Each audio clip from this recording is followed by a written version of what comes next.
Okay. Tuesday edition of the After Show. Got Week of Justice with you. Week over here on the East Coast. And Justice over here on the west coast of the contiguous United States of America. It is Red Sky at Morning Tuesdays. Yes. And I do believe there's a storm a brewing. In fact, sort of a red sky with a hammer and sickle. Yeah. From a faded history. Yes. Okay. Enough of that. How are you doing, Wade? Not bad, not bad. It is 38 degrees here and overcast and gloomy and, you know, it is what it is. It's, I guess it's a typical March day, I guess. Mind to get in the chat, just go to netrootsradio.com, scroll down the bottom of the page, and on the right-hand side of the bottom of the page, there is a link to the chat, so click that, join us there. And of course, because of the masterful use of graphic design, yes, Tom placed the contribute buttons just to the leftish of the chat room link. So everything's just so easily accessible. And your generosity certainly keeps the modem blinking here. Resistance Radio still has to pay the bills. Yes, and sadly. So thank you for allowing us to, well, you know, to be, I guess, like the Italian and French partisans out in the hedgerows fighting the good fight. Yeah. Well, here along the banks of the Rogue River in the Rogue River Valley of Southern Oregon, it is currently 46 degrees. We will be going up to 65, rain all day. Chance of thunderstorms in the afternoon. Winds right now, okay, they're south by southwest at 10 to 20 miles per hour. There you go. That means we got some gusts coming in, too. I don't consider it gloomy. I consider it to be spring. Yeah, there you go. Yep. But I can tell, I can see where it could be considered gloomy, like where you're at, where you just recently had a blizzard. Yeah, last week we did, yeah. Yep. And, yeah, we had. It looks like it wants to snow week. today, to be honest with you, but it's 38, so maybe not. Yeah. Well, we're certainly going to be, having the 65 projected temperature. Yeah, there you go. Sounds rather spring-like here in Southern Oregon. 65, nice, very nice. My plum tree is even more in bloom today than it was yesterday, as the other really lovely plum trees throughout the neighborhood are these shock of pink everywhere. It's really, and then Andinas are starting to turn red. The Australian and New Zealand tea trees, they're starting to pop their red and white buds. Yep. Oh yeah, it's springtime. I'm digging it. So, well. Oh, for those of you who are listening to David's show preceding ours, because that's why we are called the After Show. Yes, that was a recorded pod from last year, because David's machine is still in the shop. It will be coming back. He'll have live shows definitely next week. He was trying to set up a situation where he could record a live show, but the antiquated nature of his machinery prevented him from doing that, at least with the software that he was using. So he's going to try. He's going to try something else. So we may have some contemporary shows here for the remaining of the week. And I mentioned that by way of saying, go to David's page, and there's a way that you can donate on Patreon or other ways, and that will help mitigate. Yeah, it's all by shoestring stuff here, folks. I got to tell you, and you definitely help us all out. And I should mention also once again is that we as well are in need of equipment, and if you can maybe go to the leftish of the chat room link, that would be very helpful. Oh, I should also mention After Show pods can be had by way of Spreaker as the raw data file. It comes up fairly soon after the show. Minutes or hours, it depends. So, And then the more perfected file that Wink puts together comes by way of Podbean, iTunes, TuneIn, Stitcher, etc., etc., etc. Indeed. Thank you. Well, okay, so we had the Gorsuch hearing, but that started off with, the first day is always the panel giving their statements. So they never really, Gorsuch has to sit there, right? But no one asked a question at that point. He did speak, he gave his own statement, of course. But really the day was filled up with really just statements. Today, the Democrats will begin questioning him, shall we say. I would really prefer, since we're really on the edge now, I think that we should interrogate our prospective judges, maybe waterboard them a couple of times, see what they really think. Yeah. Till they tell us what we want to know. Do you believe in using the death penalty? Yes. And then you kind of revive him and stuff, slap him around a little bit. Oh, there yeah. you go. Yeah. Do you think that the use of the death penalty is allowed in a civilized society? And he goes, no. And you waterboard him like that too. Yeah. And then you revive him, slap him around a couple of times. Then you hold up a dental tool. And then when he comes to, you ask him, is it safe? Yeah. Is it safe? Yeah. Is it safe? And it doesn't matter what they say. You get the same result. Until they tell you what you want to hear. Right. And that is, I don't know, in our case, no, the death penalty, no, of course not. Of course, why would we be waterboarding to make somebody say that? Because it's a new go-go way of running the world now. That's why. We're behind the curve, Wink. Yes. We believe in humanity and just trying to talk it out. What wimpy attitudes. We got to punch somebody until they tell us what we want to know.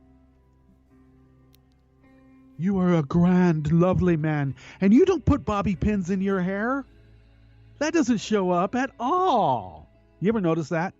He's taken to wearing effing bobby pins in his hair. I know it's a small little thing. Yeah. But, yeah. The subterfuge, the deception, the deviousness is so petty it even goes to putting bobby pins in his hair. Go, please. And he's supposed to be a manly man. Manly man. I bet you. I know it. His hands are manicured. He gets manicured nails. They put the little glossy thing on his nails, too. Oh, yeah, no doubt. All right, I'm just saying. There's nothing wrong with that.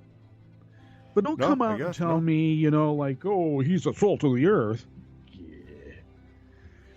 Yeah. So, of course, we had the Gorsuch hearing. Because no one really heard about that. Because what else was... Oh, yeah. The Russian hearing. With Comey and the head of the NSA. Now, of course, we do have a story here later today that addresses the reason why certain elements of the population, shall we say the voting population, don't believe in the severity of this Trump-Russian scandal. Why is that?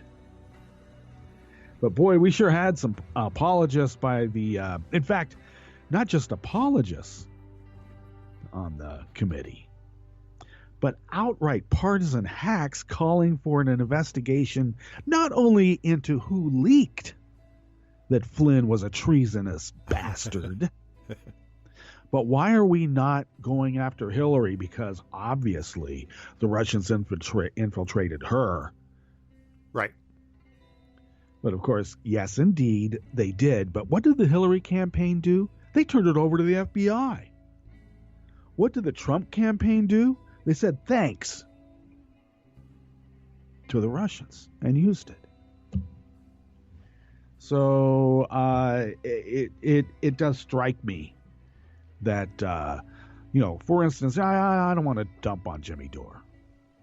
But he does repeat, and I got to tell you, where does this piece of evidence get repeated ad nauseum? And what is that? Oh, New Hampshire, there was a news story that came out that they hacked like the nuclear facility in New Hampshire, and they and all it was like some malware on a laptop, and everybody's blaming that on Russia. So all the rest of it, Flynn going to an awards dinner for RT, collecting sums of money through the Speaker Bureau, apparently not knowing that he was in Russia giving speeches to Russian oligarchs about how he's going to make sure that NATO is destroyed. That is not counted. I mean, we might as well mention again the server in Trump Tower connected to a Russian bank in Cyprus. What's up with that? That doesn't count. Okay?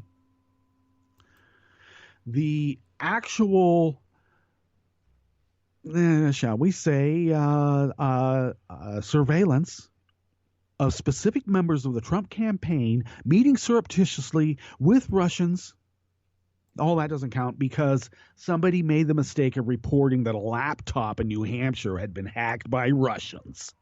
I'm so tired of it. And who repeats that? You got it. Breitbart. Why the hell would a progressive of any stripe repeat shit that comes from Breitbart? They don't say it comes from Breitbart because they got it from somewhere else, of course. But who repeats that over and over and over? Breitbart. And you might also say Fox, too.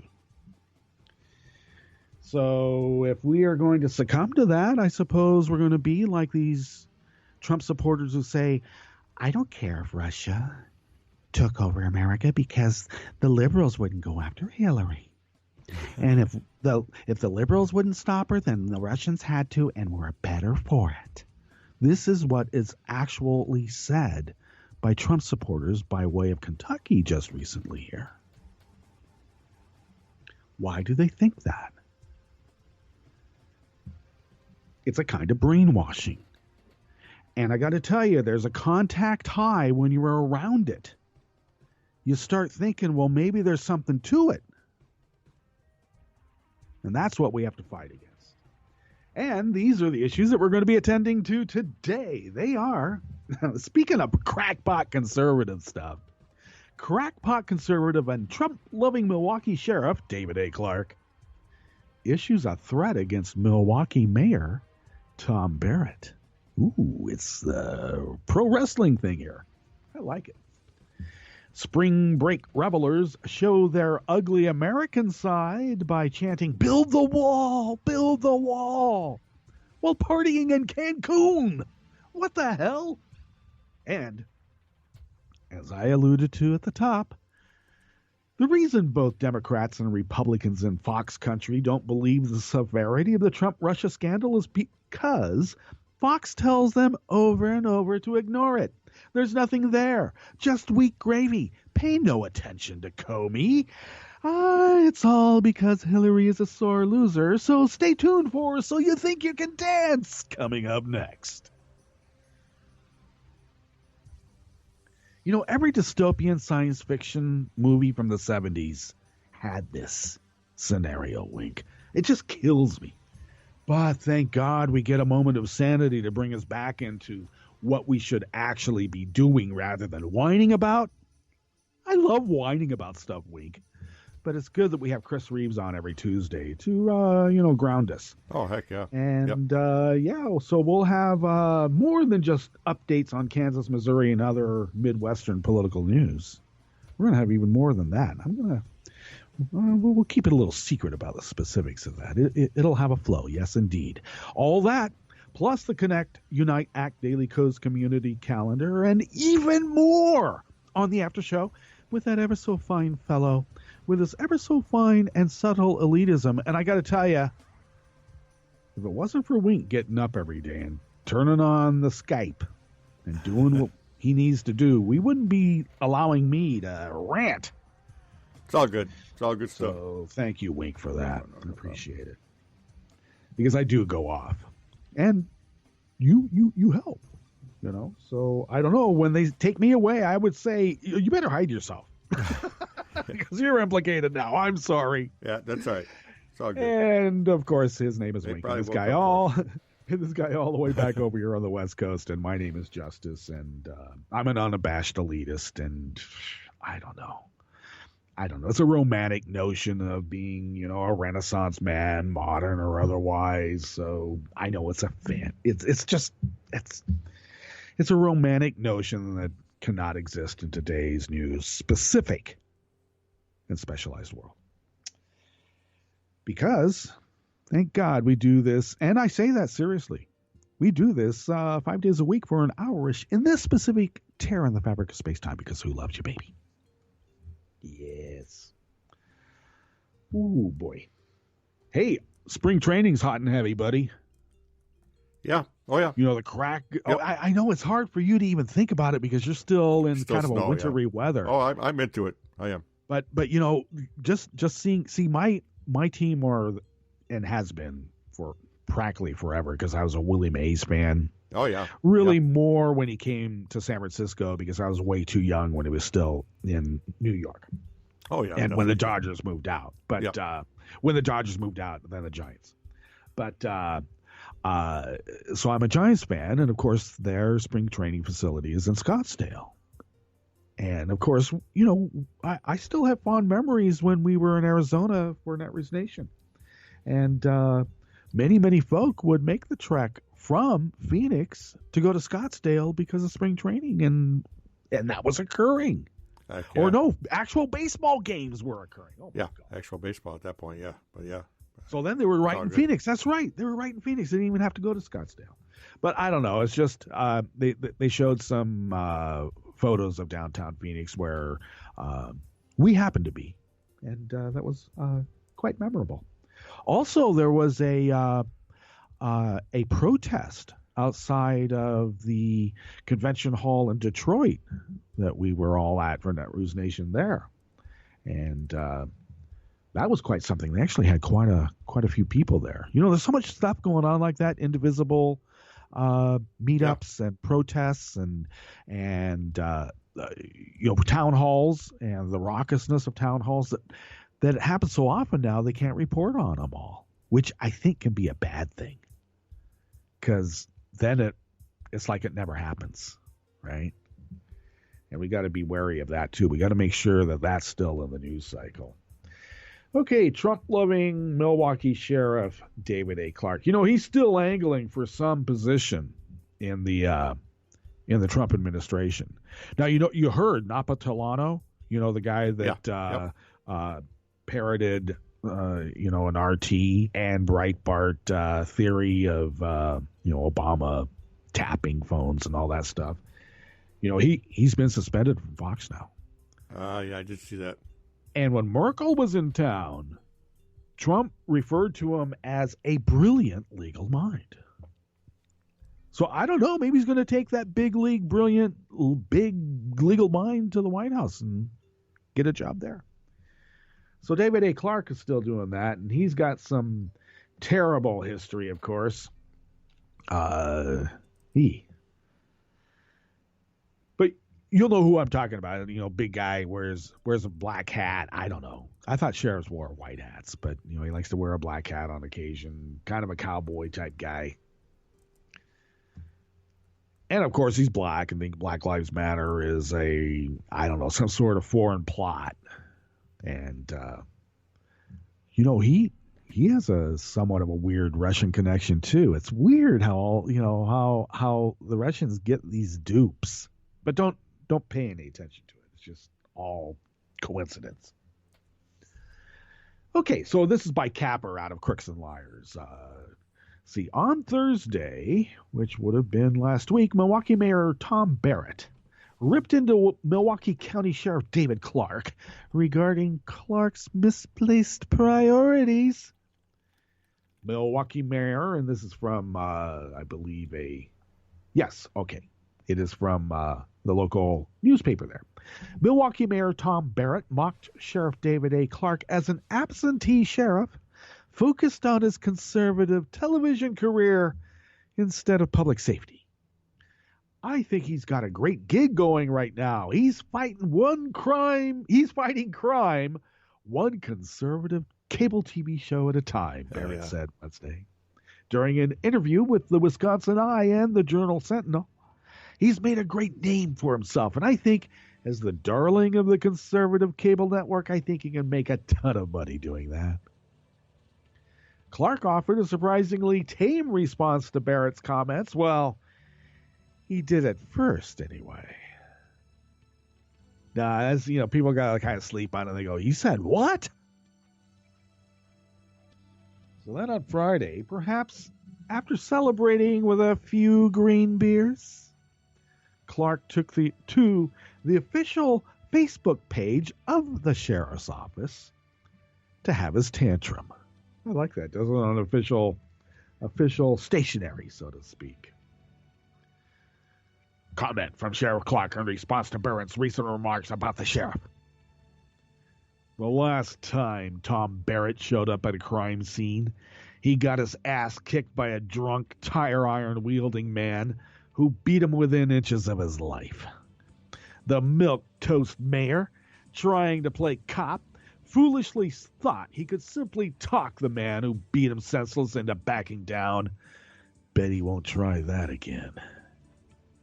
Timid Tom should leave policing to the professionals like me and stick to coming up with a plan to reduce the violence, carjackings, random shootings that leave children dead, and the burglary ring currently plaguing the north side of Milwaukee. After that, he can come up with an action plan to reduce Milwaukee's growing poverty, failing schools, infant mortality rate, and joblessness. I should interject, Tom Barrett is actually doing all that, but, you know, I demur. Back to the good sheriff. All of these urban pathologies have occurred under his watch. Former Mayor John Norquist handed him a pretty good city. Barrett has Milwaukee circling the drain with no end in sight. The only plan he has is to ask for more money, blame guns, then blame Governor Walker. Hail Governor Scott Walker, sent to earth to save our brethren. Where'd that come from? It's like a musical, Wink. We should do that. We should do the news as a musical sometime. Yeah, we could do that. Yeah. Whoever told Barrett it was a good idea to come out of hiding and take shots at me, give him some bad advice. I will give Tom Peepers Barrett that much credit, however. He would know what a crime scene looked like because Milwaukee is full of them. If you had to call for help, who would you rather see show up? Me or Timid Tom? Time to crawl back into your hole, Tom. Unless you want some more of this, because I have some. Wow. It's almost like the sheriff is saying, "You feel lucky, punk?" Now, the incident that Barrett that Clark was referring to, the one where, you know, a tire iron wielding guy beat him senseless. Right. Okay. Is the one in which Barrett came upon a man that was threatening his ex-girlfriend's mother, who was shielding the man's own son from him. Barrett intervened immediately and even broke his hand punching the drunken bully in the face. Now, I always say, the reason I like wrestling and stuff rather than, you know, duking it out, right, is because you break your fingers in your hand when you hit somebody in the head. It hurts to hit somebody in the head. And it happens. But I'm just saying, you know, here's Timid Tom, right? And what did he do?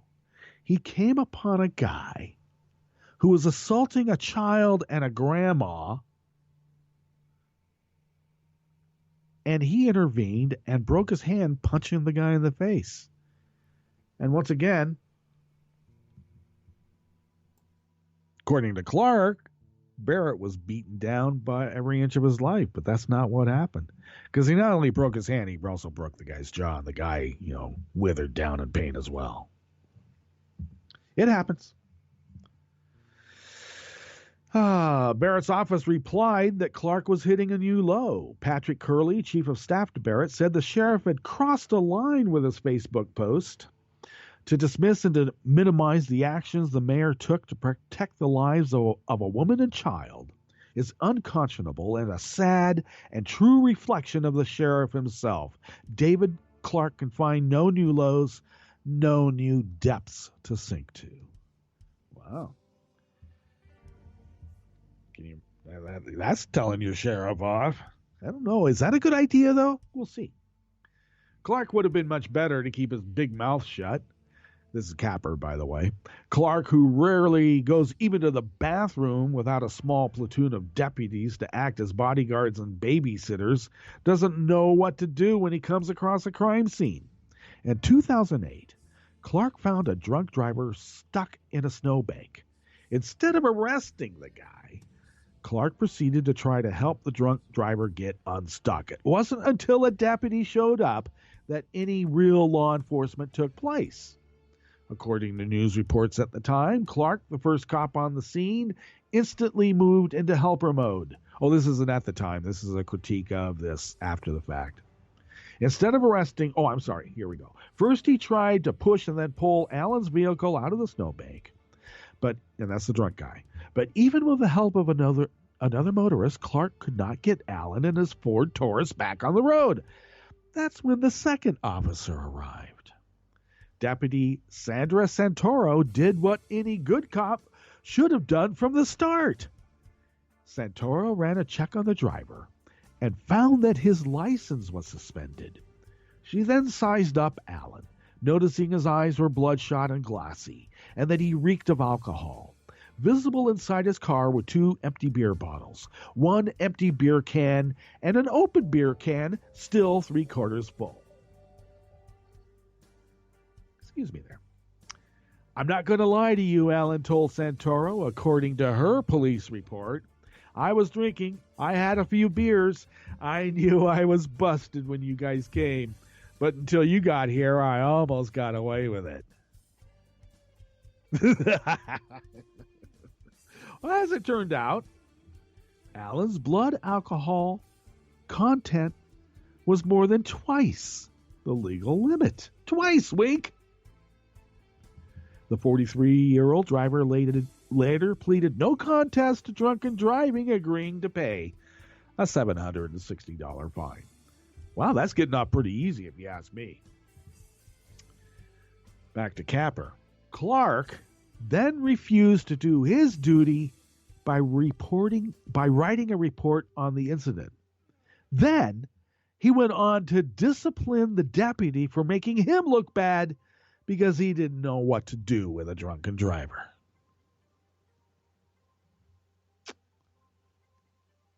That's kind of like the work of a demagogue, isn't it? Unbelievable. Capper sums up, before Clark gets on any more squawk shows, maybe you should go back and take some remedial law enforcement classes. Then maybe, just maybe, spend some time in Milwaukee doing his job. Oh, on second thought, it would be better overall just to vote him out next year. Then he can go on ranting to his heart's content. What a crazy guy. Okay, so sum up the second story. Several hundreds of spring break revelers. You know, they're young kids, you know, college kids, right? Oh, yeah. Are in Cancun and chanting build the wall and abusing staff on this Mexican owned pleasure craft that they're all on and on shore, abusing hotel staff and being essentially ugly Americans. And a scathing editorial was written by the business community and also expatriate Americans wondering what the hell is going on. And then, of course, the last story about why it is that it seems like Fox viewers in Fox country and Trump land seem to be brainwashed automatons. It's because they are. And Fox is fairly responsible for... basically, they told their Fox viewers yesterday, pay no attention to Comey. He doesn't know what he's talking about. Watch this show instead. And then we wonder how it is that somehow our allegiances to the hope and, dare I say, magic of what America is torn asunder, so that another country can essentially tell us what we do, as long as they keep the brown and black people in their place. That's all we want. Unbelievable. Okay, let's get to our Jim Hightower break, and we'll come back, go through the Connect, Unite, Act, Daily Coast community calendar, and then have our discussion with Chris Reeves. You are listening to the After Show on Netroots Radio with Week of Justice, and we will be right back. Some people who attain high public office grow in their position of trust. Some, however, just bloat. Bloat has been on spectacular display in the first months of Donald Trump's presidential tenure. He had a disastrous start, choosing a cabinet and staff mostly made up of ideological quacks, incompetents, and Wall Street grifters. Yet, buoyed by his explosive ego, President Trump pronounced his start historic. Quote, "I don't think there's ever been a president elected who in this short period of time has done what we've done." Sadly, he's right.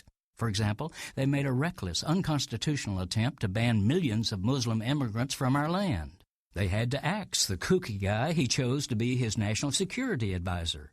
They've apparently been caught colluding with Russian meddlers in our politics. Some record. And now, Trump has embraced a GOP replacement of Obamacare, hailing the Trump Care substitute that will jack up our health care costs, cut benefits, and eliminate coverage entirely for millions of working class and poor people, while also sneaking in yet another underhanded tax cut for the rich. It's so awful that even hordes of Republican lawmakers have gagged, refusing to swallow it. Yet, lost in self-deception, Trump calls it wonderful. We have a president who is detached from reality, careening from one mess to another. But who will say the emperor has no clothes?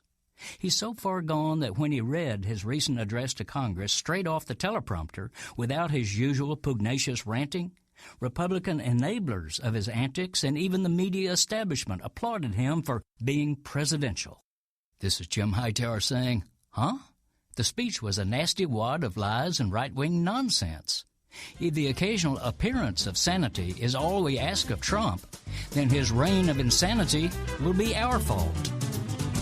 If you'd like more of Jim Hightower's real populism, check out the Hightower Lowdown. Jim's monthly newsletter gives you the real lowdown on which corporations, by name, are doing what to the middle class, our environment, and our democracy. Each month, the Hightower Lowdown brings you facts you didn't know, along with actions you can take to fight back. It also comes with a sense of humor. Hightower believes we can fight the gods and still have fun. Plus, get this, it's cheap. Only $15 brings you 12 issues a year. For real populism, go to hightowerlowdown.org. You are listening to netrootsradio.com. Please hang up and try again.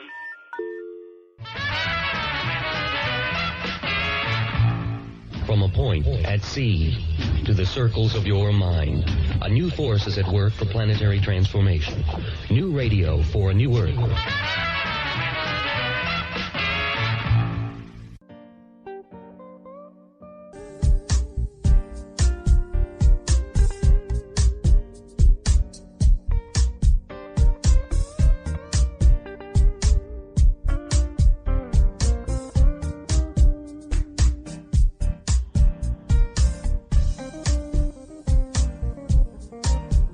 Okay, we're back. And indeed, we are back. And thank you for sticking with us. This is the After Show with Lincoln Justice. Justice here along the banks of the Rogue River, in the Rogue River Valley of Southern Oregon on the West Coast. Wake is in upstate New York, 21 on the East Coast. Our weekly guest, Chris Reeves, is in a mobile but very stable and secure location, traveling through the vast stretches of the Midwest.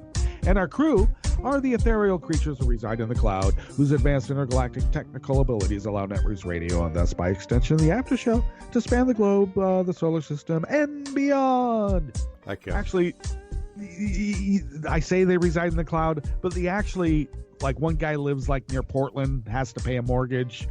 You know, Wink is in upstate New York. Yuri's in Canada. Yep. I don't think he has to pay a mortgage, but he's still, he's got a house. He's north of the border, yeah. Yep. And it goes on and on. So, though they be of flesh and blood, they are virtual creatures that keep this virtual reality going. Hey, today's Connect Unite Act Daily Coast community calendar is facilitated by the vastly talented cartoonist Eric Lewis. And his question today is, do you have like treasure hunters guild? Have you ever come across something that actually turns out to be something not only of value, but maybe import? And, some people are like, well, how did I come up with this? This should be in a museum. And actually, I on a very extensive hike in Joshua Tree. I used to, when I lived in Southern California in my early 20s, a friend of mine and I, we were trekking through Jumbo Rocks and beyond in that park. And we came into a sort of cave area, sandy floor base, and there were these pots, big old gourd pots, tortoiseshell plates, and it looked like somebody had been there recently. I mean, it was just really weird. And we started thinking about it. Well, I don't know. We don't see any beer cans or any obvious litter that you would, assign to our modern day. And so then we did something actually that turns out to be illegal. We took these gourds and tortoiseshells and took them out of the park. And we got a hold of, at that time, my friend's brother was teaching at UC Riverside. So we went to UC Riverside's anthropology department. And so then they got a hold of the Park Service and said, oops, but it turned out 10,000 years old. But we had the same idea. It's like, we shouldn't be messing around with this. This should be in a museum. But we were kind of ignorant about, you don't take that stuff out of the park. We should have went to the park rangers and said, because we could, I had the ability to map where it was, and I did. And they went back there and scoured through and found some other artifacts that were import.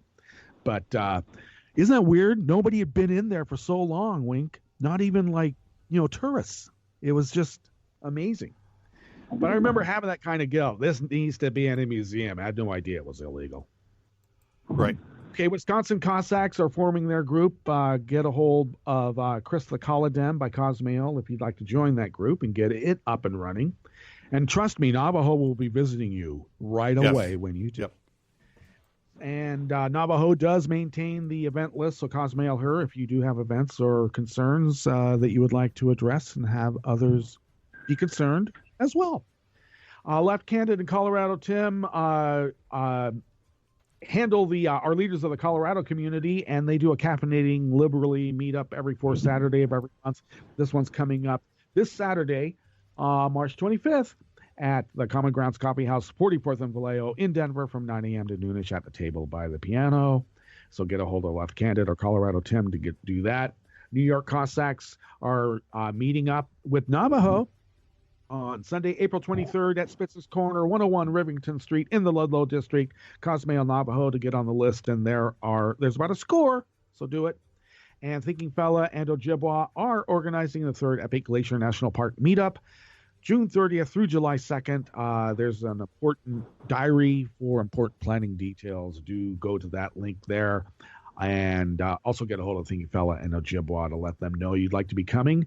And, I saw a Cheers and Jeers diary today on the front page.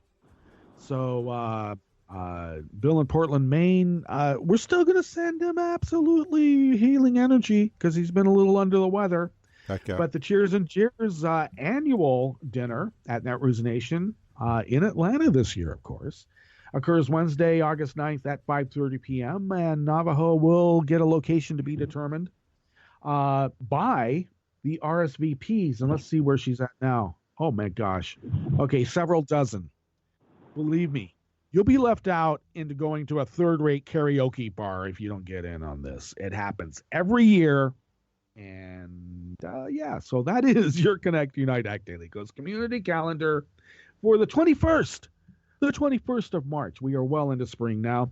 Speaking of which, hey, Chris, you're out driving in the vast plains of the Midwest, doing the good work for democracy. How are you? We're doing good. Well, you have a diary that I was a couple of them actually that I'm interested in, and then we're going to talk maybe about some more maybe overarching concerns. And I actually wanted to start off with your diary about ambulance services and other aspects of what I call to be part of our infrastructure that have connections to healthcare too, I guess. But under a Trump administration, there's many of those things that we take for granted that may be done.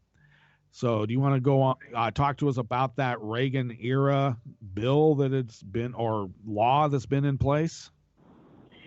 Well, it's always been the case. Let me explain something right off the bat. There's a bad assumption made by a lot of Republicans that, free market solves all. Well, the thing about healthcare is one of the few entities where there really is no free market. In many cases, the person who needs healthcare may not be mentally competent, sound, or in a position where they could negotiate for best rates. And the time for them to negotiate best rates is probably time that would kill them. You have a heart attack, you aren't calling around to find out which hospital is going to cut you the best deal. So in the 1980s, President Reagan changed the rules. Well, I shouldn't say changed the rules, but he did. Designed to prevent what was called patient dumping.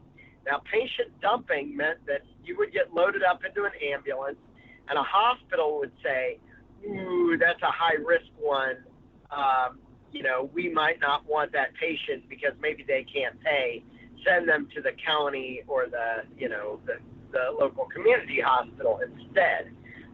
Whereas the goal was supposed to be get them to the closest facility, because time is important for the facility that has the least crowd to make sure that they can be seen the quickest.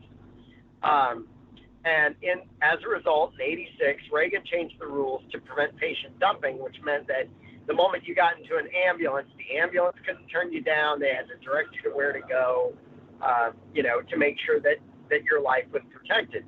Now, one of the big reasons why this was really popular amongst even conservatives in the '80s was because of the fear of women in distress during pregnancy and all these kind of scenarios were thrown out there that made it, hey, if you vote against this and some woman dies when she shouldn't give childbirth, then that looks bad. And that was the way that we were able to kind of sell this. But that was also back in the day when people really cared about that. Right. Okay. Well, fast forward to current. Under one of the side effects of the ACA was that for years ambulance services were they were entities that jacked up the rates where insurance would pay, or people would end up huge in debt to ambulance services because it was not a very profitable enterprise. They had a lot of people who took an ambulance couldn't pay. When people could pay or had insurance, they would pay a premium. So it was a bad deal. But when the ACA came about and more people had insurance, what happened? Well, the ambulance industry suddenly became less of a bad deal. And companies which use ambulance services in part to promote their practices and their for-profit hospitals viewed them as a way to tie them together. So a company called Envision really grew. They bought up all sorts of hospitals, medical groups, and they also owned an entity called AMR, American Emergency Response, Medical Response. Well, this was kind of the keystone. It's the largest ambulance service in America, although there are several others in the same boat. Well, with ACA, with Obama's new plan, what happens? Well, fewer people are insured, and all of a sudden, these companies that made big investments in expanding out their emergency medical services, their EMS services, are thinking to themselves, ooh, this may no longer be a really good investment. Well, if it's no longer a good investment, what happens? Well, they sell. They sell or they break apart their growing ambulance services, which is bad on multiple fronts. Bad for people who work for these ambulance services because it means they may be out of a job, but it's really bad for people in underserved areas because ambulances are critically important in underserved areas because not only are they the quickest way to get to the hospital, and a lot of times they're the only viable way to get to the hospital. You know, you have a heart attack, you should not be driving yourself to a hospital. You know, you're in distressed labor, although we see it on movies all the time. A cab is not the right place to be, and especially in underserved areas where the time to get to the hospital may be critical, and having a distressed berth in a cab is, you know, great in movies, horrible in real life. So, you know, what happens next? Well, emergency medical service employees are saying, you know, what's going to happen is that in the end, EMS employees will be either paid less, which is a great way to gut check them. By the way, having checked around, the average pay for many of them is around $14 an hour, or they'll just be eliminated. Now, we talked about underserved areas. What's the most underserved area? Well, that's all these rural communities that went overwhelmingly for Trump that may find themselves with absolutely nothing. Or more likely, what happens is the local ambulance service that was provided by a for-profit entity says, well, we're out. They go away. Okay. Well, you can't go without ambulance service. So what fills the place? Taxpayers. Taxpayers at the local level all of a sudden have to get into the ambulance business. So instead of a plan that all of a sudden the Republican plan of we'll lower your taxes, this is a tax boondoggle, et cetera, et cetera, et cetera, you went from a plan that provided them that everybody pitched in a way through their own mandated insurance to a plan where now all of a sudden the community has to start over, buy up ambulances, hire in EMTs, and now that's a measure that costs the community money. Where does that community get money? Well, they're going to have to either raise taxes or decide that, you know, they'll have limited options. And if they raise taxes, who gets punished with the taxes? Well, it's not, you know, wealthy outsiders across the state. It's a local community. It's a municipality type tax. Right. Well, now you start building up these levies in these communities where your cost of living starts to go up. This is the spiral that Trump is putting us on. He's leading the charge that somehow, you know, we're going to do this and boy, it's going to lower the burden on you. But in fact, it's just passing the burden off to somebody else. And in the case of emergency medical responses, it's going to be a lot of local communities and fire departments that are just not prepared, you know, for this cost change. And so there's really no other solution, apparently. I mean, just we're really talking about simply cutting, as if these services will just arise in the free market. When Trump admitted that the ACA or healthcare is much more complicated, who knew? This just is another, to me, an astounding element of what the Obama administration was able to accomplish, because here is an existent mandate by a revered Republican, and he was able to integrate some facet of that to, well, let me change the tact on this. You know, one of the arguments that we get from for getting rid of the ACA is to stop the kinds of, I guess, overpaying, the insider corruption or something, as if, you know, that was rampant in Obamacare and never happened before, when the reason for Obamacare was because of, you know, insurance coverages that didn't cover you. The Yeah, argument of like remember, I was arbitrarily thrown off my policy. No, your policy didn't legally cover you. Right. Or Remember, one of the things that the ACA did was it put caps on how much some of the largest insurance broker CEOs and those could make. right. And that goes away. So you can imagine the moment this goes away, overhead cost and insurance all of a sudden goes right back up, which who pays for that? That's all of us. But one of the things that I hear all of the time, because I hear it from both the left and the right, is I hear it real drive for, hey, we need socialized med, and I get that. I'm with that in a lot of ways. But one of the real key points about the ACA is you have to realize there are a huge number of people in Congress who are, what we're learning, are completely opposed to basically anything. Right. And you can't pass legislation through this in the current environment that even to single payer, as long as we have, until there are 60 Democrats plus and a overwhelming majority in the House, you can't get there. So it makes the ACA really a pretty incredible accomplishment. But what's happening now, in fact, this changed this morning because Trump tweeted out or sent out a message this morning, and he basically said, for the Republicans who vote against this ACA repeal, you're going to lose your reelect, which is a heck of a thing for a president to publicly say, hey, I'll come after my own sitting incumbents. But that's what's going to happen. So Trump owns this. He 100% owns this. If he gets it, then this is his plan.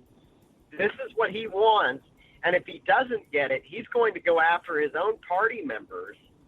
And I think that puts a huge number of Republicans, especially those in mixed or rural districts, in a really difficult place. Because if this goes through and we start losing ambulance services and hospitals, which is high likelihood, then that's going to be really hard to explain to the ghost towns that you're going to create, in a whole lot of these places. So let me ask you a question. We had a story just before we went to break that I actually didn't go through thoroughly, just pretty much gave a synopsis of. And that is that the overarching aspect of the article was that the Fox viewer doesn't look at the Russian scandal as being much of anything because all they hear from Fox is don't listen to Comey, it's no big deal. So in that area that you live in, is this story of ambulance services, is that getting any traction on Sinclair Broadcasting or Fox affiliated local news stories? Is there any outrage to it? And if there is no outrage, are they even hearing about it? I'm going to tell you this. This is the status of where we're at now. So driving around locally yesterday, listening to the local talk, most of the functionaries, the people who host these shows locally, were busy talking about, why has there not been more investigation of how tied to Russia Hillary was? Right. Did the DNC collude with the Russians to make this story bad for Trump? We live in an era where you have set up a huge conservative media network that is built on developing, not just alternative narratives and alternate facts, but they're building whole cloth, storylines and new conspiracies as they go. Right. Because it's a giant distraction. People forget it. I wanted to mention also, it's important that you bring that up because on the surface, it just seems like this. Well, for instance, the example of let's investigate Hillary, right? But but my read on this is that it's a little too cute, because we had various functionaries and spokespeople on a national level doing this at the same time on this local level, in some like Farm Bureau type radio station. They're saying the same terminology. I mean, it's like marching orders, and it's odd how quickly it gets disseminated in the same rhetoric and language. I mean, it's like going into any Kmart in America. I think they still have Kmarts, right? Yeah. They're all the same. I mean, if you want to know where the polyester knockoff pants are, you know what aisle that is, anywhere in America, right? And it's just, it's a little... Of course, we see it because I suppose that's part of our confirmation bias. But yeah, that's where we're at, isn't it? Well, it's one of those where I always remind people that it's been since the early 90s, but Rush Limbaugh, when he got originally going, told people, hey, remember, I'm entertainment. This is about entertaining people. Right. And they are busy selling not so much, this is the facts or these are the news. It's, Fox News plays to ratings. What can we say that, matches with what people want? I think the problem is going to become, John Oliver said, his people will turn against him. I don't think so. I think there's a big slice of Republicans that no matter what gets said about Trump, will always think that there's some, left-wing conspiracy or whatever against him. But I think that there are others who are going to experience firsthand problems, and it's going to be harder, to get around this. I think the one thing that I'm hopeful for, and this sometimes goes in the wrong direction when we say this, is that because we had 8 years of Obama, we had quite a few who were in the middle, but not super motivated, and somewhat Democratic, but not super motivated, or very to the left and not super motivated, who just said, nah, whatever. How bad can Trump actually be? This whole thing might be, he might be fake or whatever. And it's partly because, 8 years is a long time. You forget how bad, things got under Bush. Right. And I think that this is going to be a real wake-up call, especially for young people. One of the changes that went out from the Department of Ed was, to change the rules back so that student loan companies can boost your interest rates and exact penalties on people who are in default.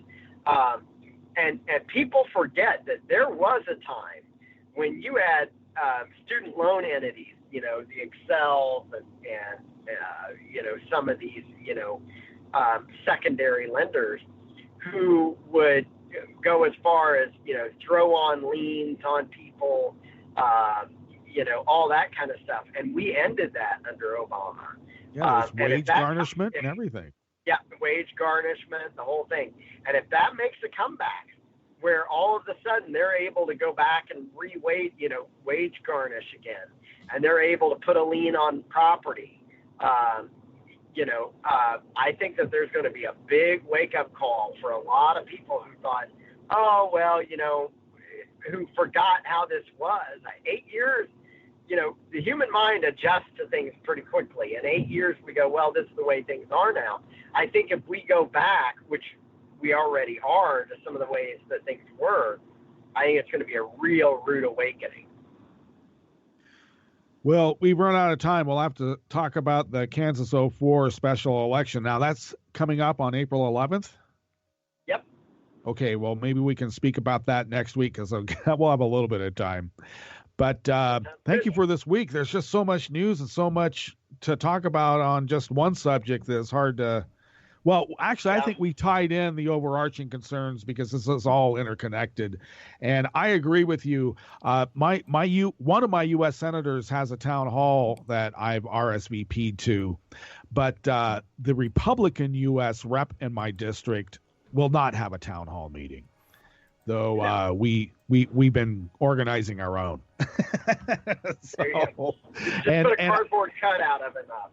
That's what we should do. At least get a photo op in there with them. All right. Yeah, okay. Thanks, Chris. Stay safe, and we'll talk to you next week. Sounds good.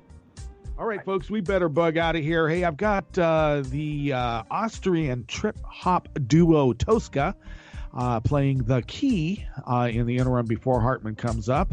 And let's see, it's Tuesday. Oh, yeah. So Randy Rhodes, I'm sure that she had a lot to talk about in terms of the intelligence hearing yesterday. I'm sure she's got more. Plus, we also have Gorsuch to contend with. And will we get a filibuster? I don't know. This is, Wink, this is like a reality TV show. It has drama, ups and downs, and heck yeah. Even maybe a little bit of amorous activity behind closed doors. You never know. But okay, with that said, I would suggest just stay listening to Netroots Nation. Netroots Nation. Netroots Radio. 24/7, 365. And why? Well, because who loves you, baby? Okay, Wink. I'll see you on the other side. All right. We're out.